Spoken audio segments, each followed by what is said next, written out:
So it looks like Sony might be releasing a compact full-frame camera. Stay tuned.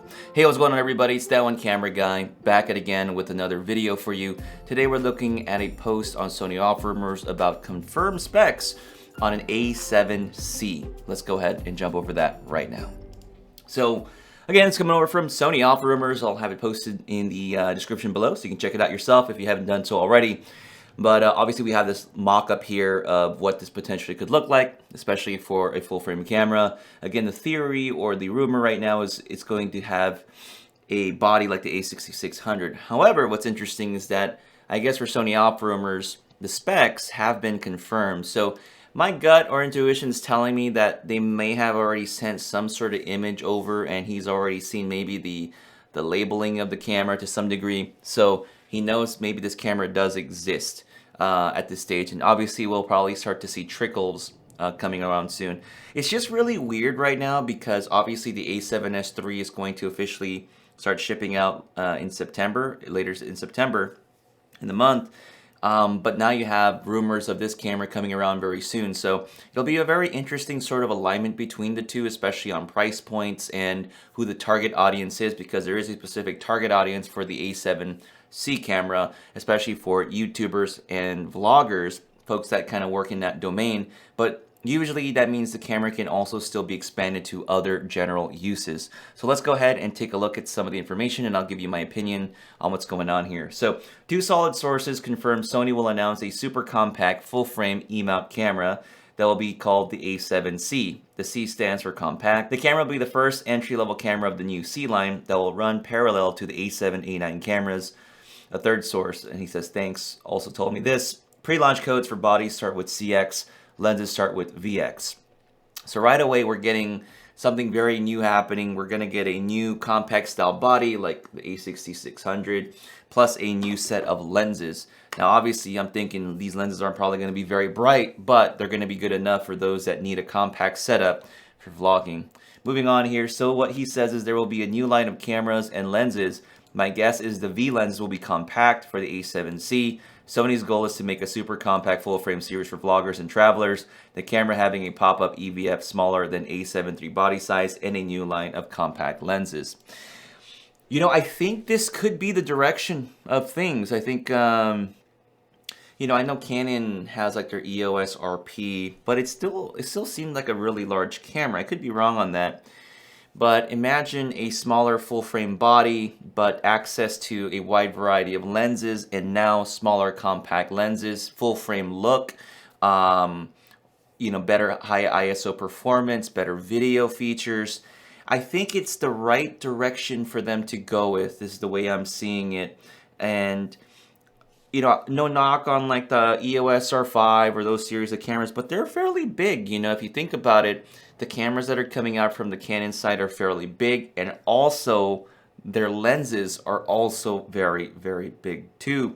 But now you got Sony here bringing out different types of lenses, especially smaller ones as well. So even if we take a look here really quickly, you know, we got the Sony 20mm f1.8.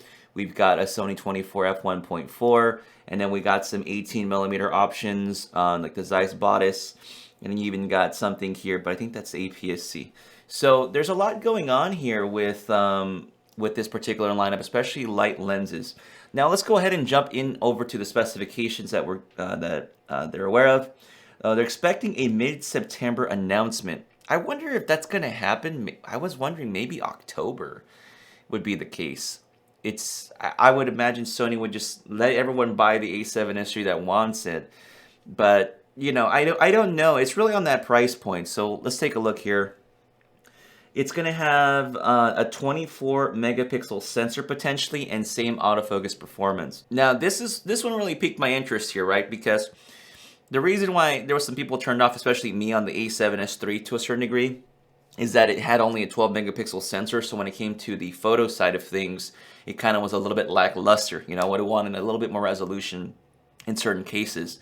So this could be that camera. I think this Chinese filmmaker was talking about when we had a post about it I don't know, like a month ago now, talking about that folks who were disappointed with the A7S III megapixels would be happy about another camera coming out. So this could be it. I would say Sony really needs to nail the autofocus performance on this, especially on the video side of things, especially if it is for video. So whatever they're already doing now with their technology is already fantastic, especially with the eye autofocus in video. They just need to step it up. And yeah, especially if it's geared towards vloggers, travelers, that kind of thing. I think that's going to be important. And probably animal eye video autofocus or something like that. Maybe that's going to be important too, especially for travelers that shooting wildlife and things. It says they're going to have the same A7S fully articulating screen. Now, something I was mentioning here is that, you know, I kind of enjoyed the flip-up screen. You know, I wouldn't mind if it's a full-frame body, but the screen flips up just like this. It wouldn't bother me. But then again, maybe we're at a point where maybe the lenses would start blocking it. But I could easily put a small adapter from small rig, and then I can go ahead and move the audio input somewhere else. So I don't know. I'm a little bit mixed on this particular situation, especially with this size, but I would be totally okay with this still being like this or the flip out screen to the side. That's just me. Let me know what you think about that. Something too I would say is that I think Sony really, if the flip out screen, there's not going to be an actual EVF, right? But maybe something like a pop-up or something. I would really like Sony to work on their screen a little bit more and make their interface more usable. Yes, it is now touch-based, especially in menus, but it would be nice to be able to interact with your settings on the screen via touch. So if they're really pushing for that touch interface and that aspect of just using the flip-out screen, vloggers, YouTubers, that kind of thing, I think Sony really needs to work on that, and I think that's an area that they can definitely improve on. All right, moving on here is that, yeah, they're saying it's marketed for vloggers and YouTubers. This was something I wanted to mention to you as well, and if you've noticed this, but, you know, I've watched other channels that don't talk about, like, about cameras, for example, and you'll see them using Sony cameras. I tend to see more people using A7 series cameras on other channels. I could be wrong, you know, sometimes I'll see a different brand once in a while, but for the most part, I typically see Sony cameras. You know, typically for people that are a little more, I guess they're, you know, those are serious about what they're doing like behind the scenes stuff or whatever recordings they're doing. I usually see Sony cameras. Let me know if it's different for you and you've seen other ones. Moving on here, battery, the larger NPZ100, that's obvious. USB Type-C.